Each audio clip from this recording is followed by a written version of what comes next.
జయ జయ హే తెలంగాణ పూర్తి గీతానికి ట్యూన్ రాష్ట్ర ఆవిర్భావ వేడుకకు మొత్తం 13 నిమిషాల పాట ప్లే. మొన్న ఎంతో సెకండ్లనే 6 సెకండ్ల 9 సెకండ్లనే 1 నిమిషం 13 సెకండ్లు కదా. స్కూళ్ళల్లో ప్రభుత్వ వేడుకలలో ప్లే చేసే గీతం నిడివి తగ్గింపు కానీ చెయ్యాలి, స్కూళ్ళల్లో కూడా చేయాలి, నిజంగా చేయాలి.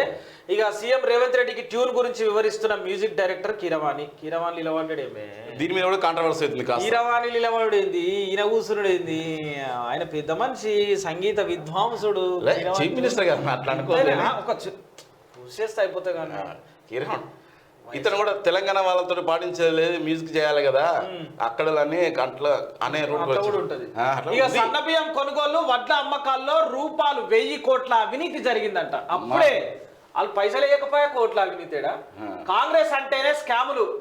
మార్కెట్ లో సన్న బియ్యం కిలో 42 రూపాయలకే దొరుకుతున్నాయి. కిలోకు 57 రూపాయలు చెల్లించి ఎందుకు కొంటున్నారు?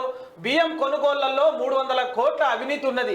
వడ్ల స్కామ్ లో కింటాకు 230 చొప్పున దోపిడీ, ఇందులో మొత్తం 700 కోట్ల కుంభకోణం అని చెప్పి కేటీఆర్ మాట్లాడినటువంటి మాటలు.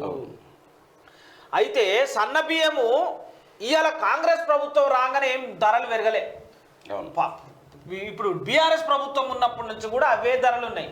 మరి అప్పుడు జరిగిన స్కామ్లకు ఎవడు బాధ్యుడు?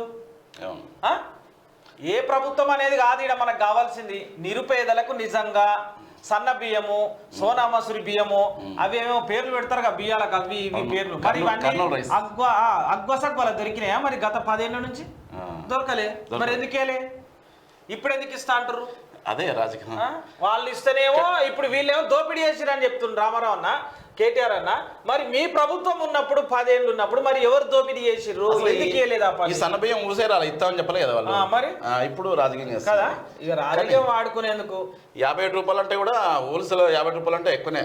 కిలో బియ్యం అంటే 50 రూపాయలు అంటే చాలా ఎక్కువనే. కిలోకు 57 రూపాయలు అంటే రోజు వారి సంపాదన ఎంత ఉండాలి ఏంది?